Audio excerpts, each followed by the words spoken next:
Hello students, today we will discuss performance and operating characteristic of a power plant engineer. So let's start. So dear students, today's topic performance operating characteristic of a power plant.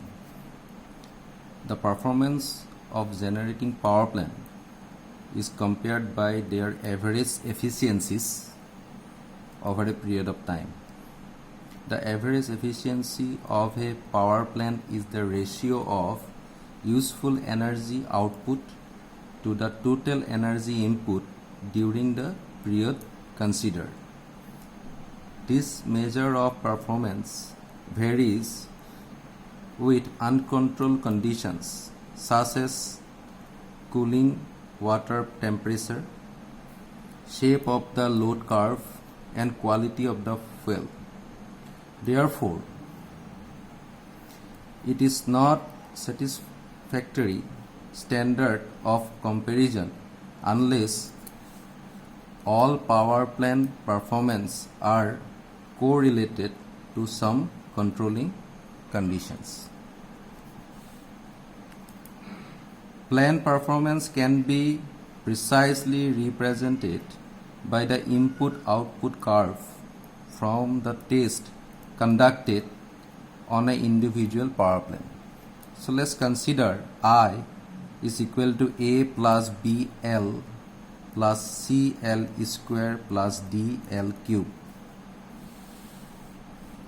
where I is the input in millions of kilojoule per hour in the case of thermal power plant and in cubic meter of water per second in the case of hydroelectric power plant, where L is the output or load in terms of megawatt or kilowatt. A, B, C, D are the constant. The efficiency of a power plant can be given by L by I,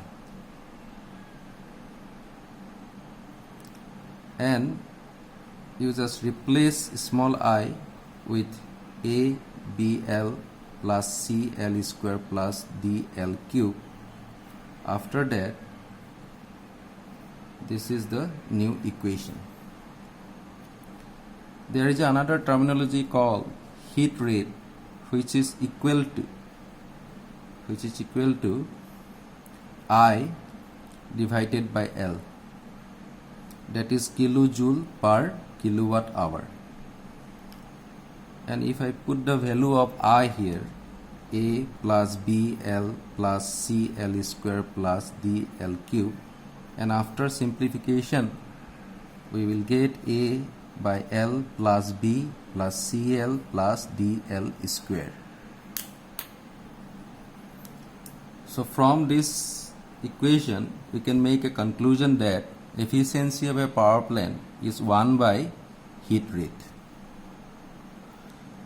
The incremental rate is defined as the ratio of additional input. Let us assume the additional input is DL required to increase additional output, which is given by DL. So incremental rate, which is given by IR, is equal to DL DI divided by DL,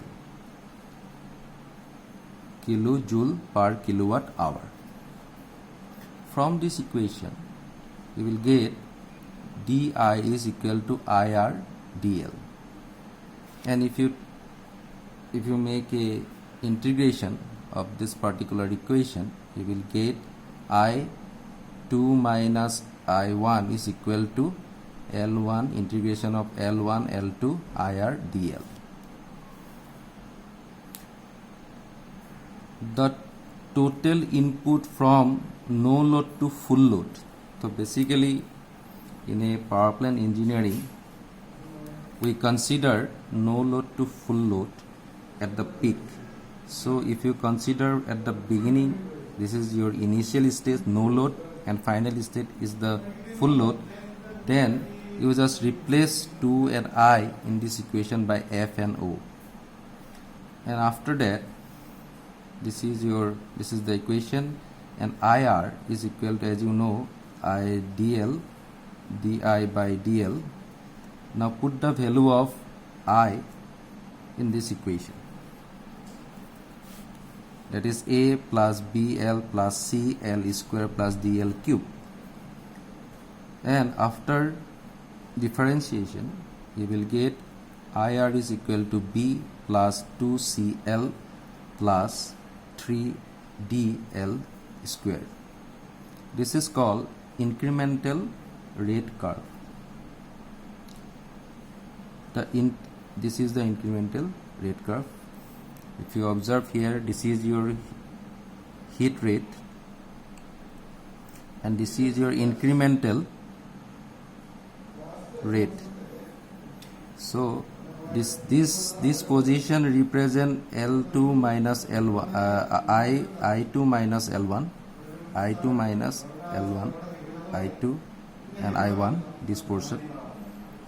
And incremental load curve can be considered a straight line for relatively small increase in output. So it is almost a straight line. Okay, it's almost a straight line, this one. The incremental load curve can be considered a straight line for relatively small increase in output. So let's find out at the minimum heat rate what will be the scenario.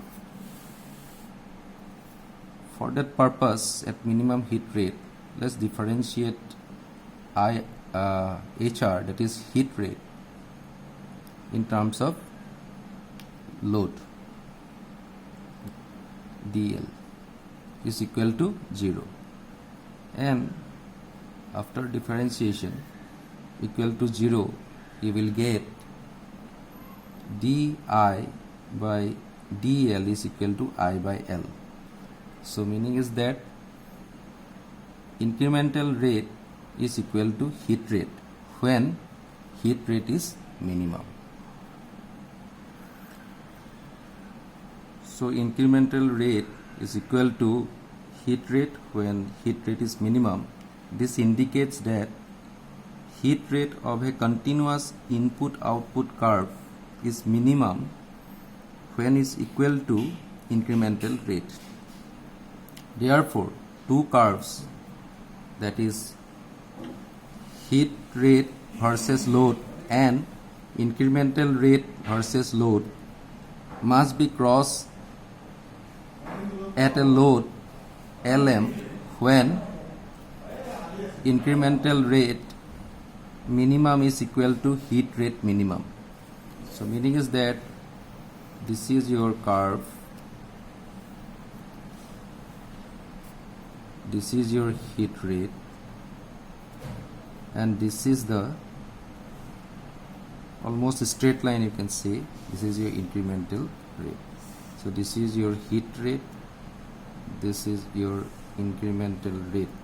So at a particular point which is given here, this is Lm, this point they must cross, okay, where the heat rate and incremental rate cross this point.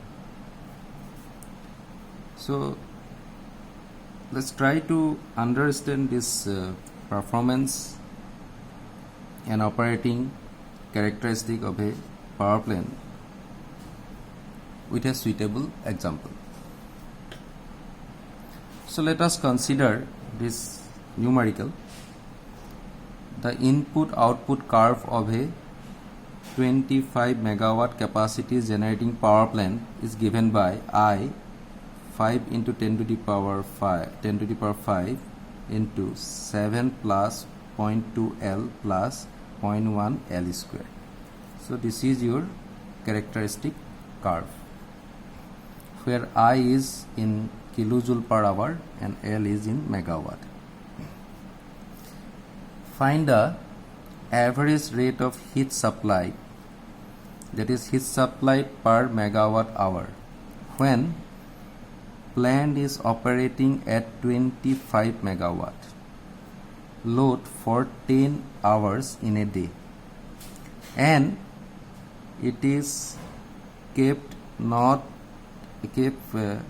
at zero load for remaining hour. So out of 24, 10 hours is for operating and 14 hours for zero load.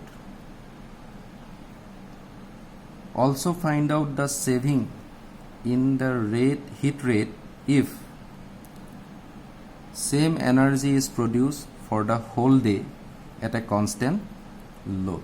So this is the numerical. Let's try to solve this numerical. So here the input output load equation is given by I is equal to 5 into 10 to the power 5 into 7 plus 0.2 L plus 0.1 L square.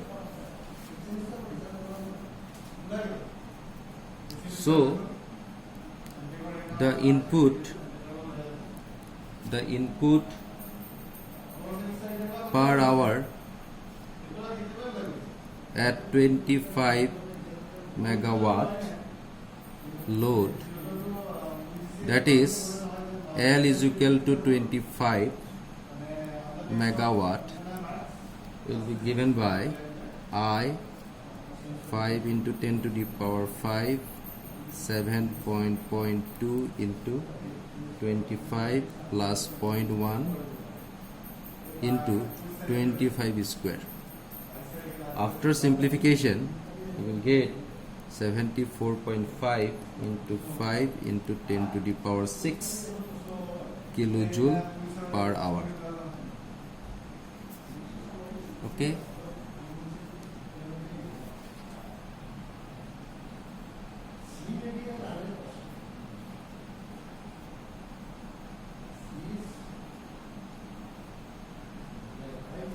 Now similarly, the input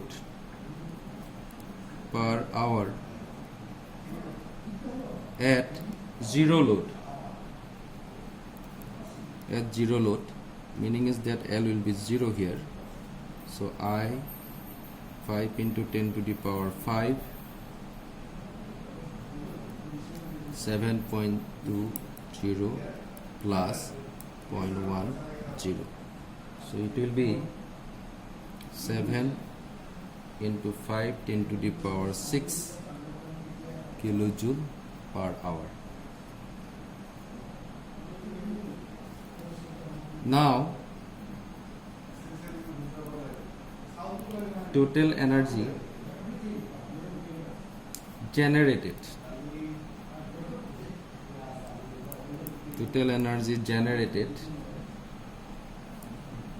within 24 hours is equal to 25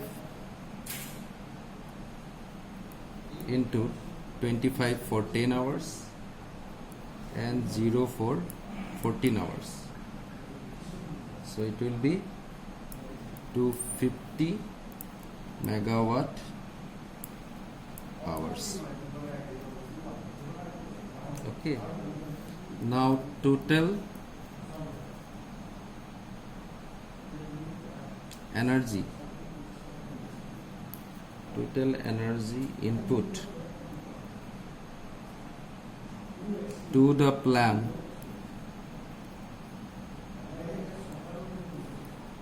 within 24 hours is equal to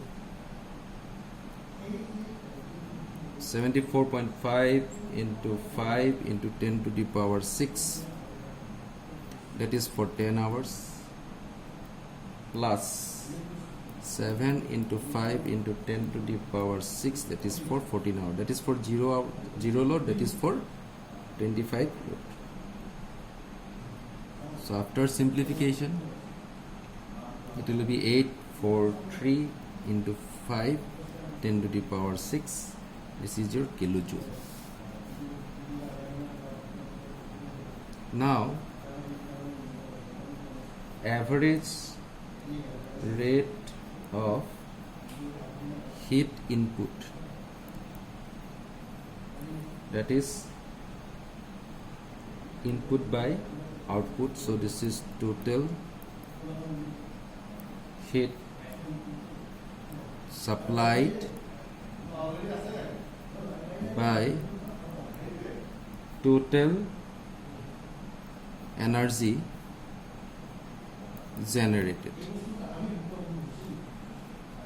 So it will be 843 into 5 into 10 to the power 6 divided by 250, which is equal to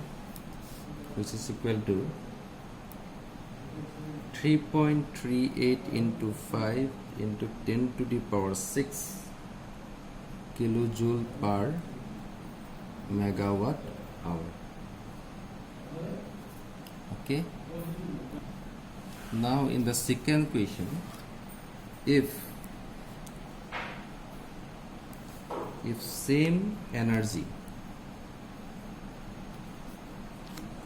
that is 250 megawatt hour is generated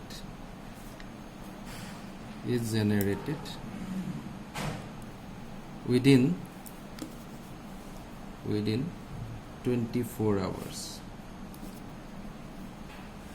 then average load will be 250 divided by 24, which is equal to 10.41 megawatt. So here the input per hour, so this is L is equal to 10.41. So I will be 5 into 10 to the power 5, 7,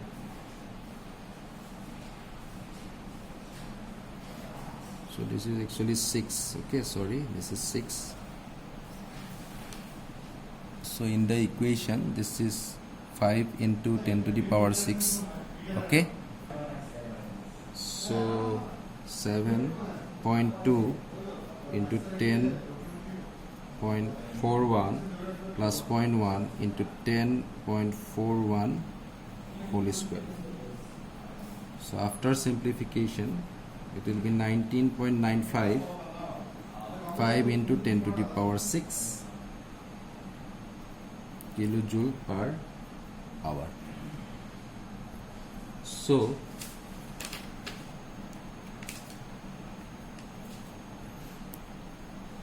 the heat rate at this load is equal to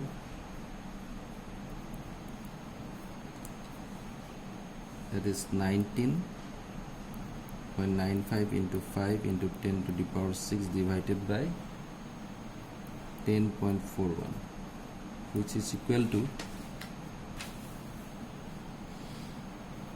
1.915 into 5 into 10 to the power 6 kilojoule per megawatt hour. Now the saving in heat rate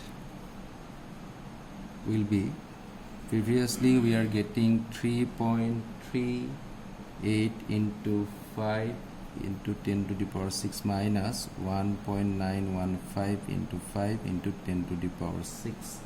So it will be nearly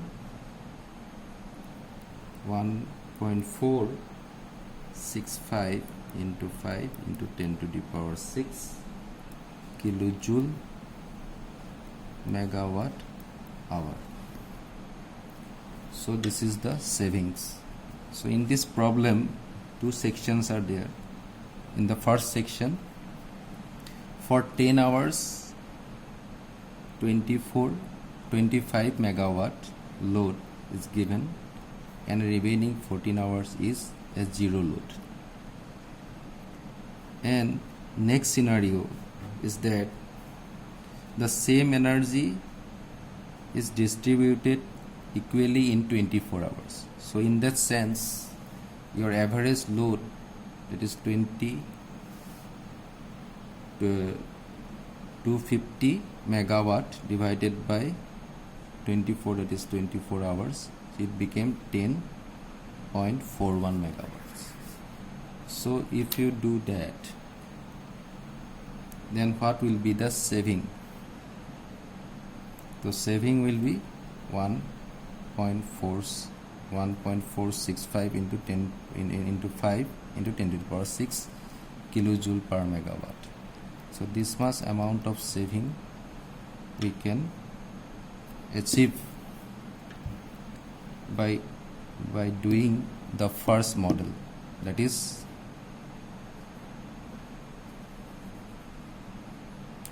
(25 megawatt for 10 hours and zero load for 14 hours and 10.41 average load for 24 hours.